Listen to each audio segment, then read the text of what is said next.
Hi, I'm Susie from Out West Homestead, and I live in southern New Mexico. And me and Bill, we were on the back porch this morning because y'all know we sit out there every morning by the fireplace, the wood heater. So when Bill was a little boy, around 8 to 9 years old, he had crossed this creek to go visit his childhood boyfriends, and near that house there's a scary lady. Her name was Aspirin Annie, and by her in her yard, he said that there was baby dolls hanging up in trees on ropes by their neck, and so she was decorating her trees with her baby dolls.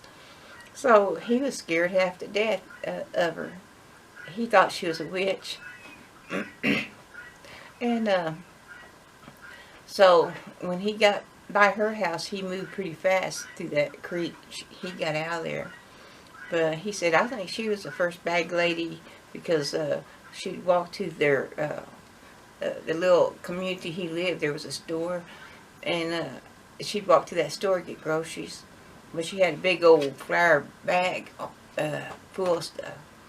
So sometimes she'd pass by his house and he would go hide because he thought if she seen him, she'd put a curse on him. But he was scared to death of that woman. And sometimes them boys would have a cookout, and they'd go down by the creek and they get a cast iron skillet and cook up some fried potatoes. And so they was always on the watch out for Aspirin Annie, because they thought she was a witch. But see, we were talking about keep out signs. Back then, you put a doll hanging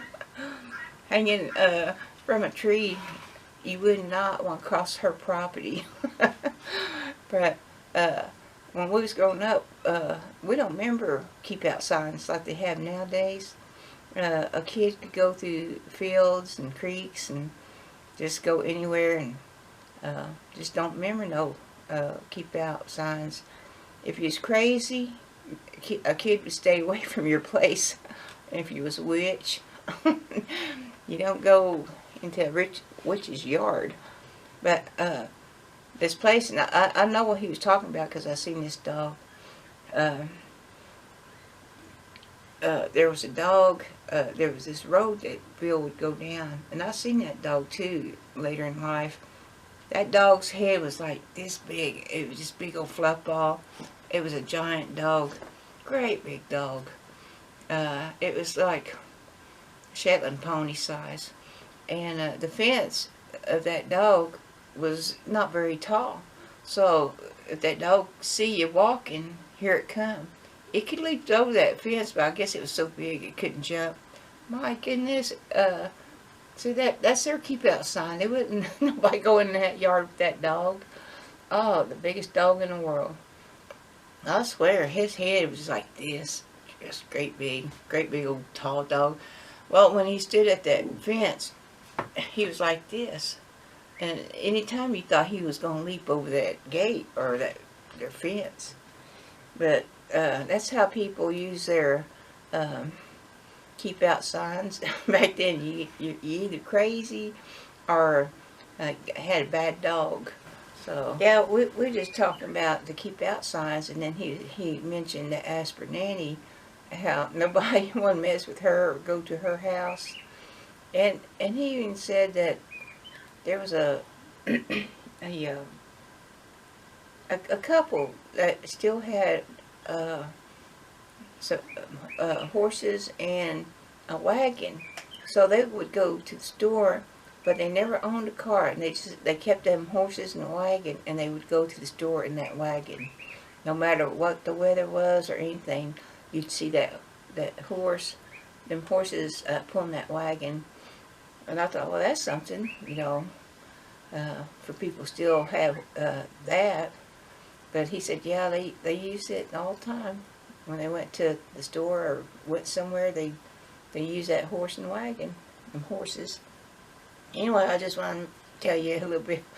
What Bill said, I could just imagine when he was a little kid running across away from that place with them baby dolls on the tree. I told Bill, I said, yeah, we could hang baby dolls out there on our gate. We don't need no keep out sign. Somebody see that. They won't come in your yard. That is so funny. Well, anyway, I just want to tell you that story he was talking about today. It was so funny. So, talk to you later from Out West Homestead. Bye.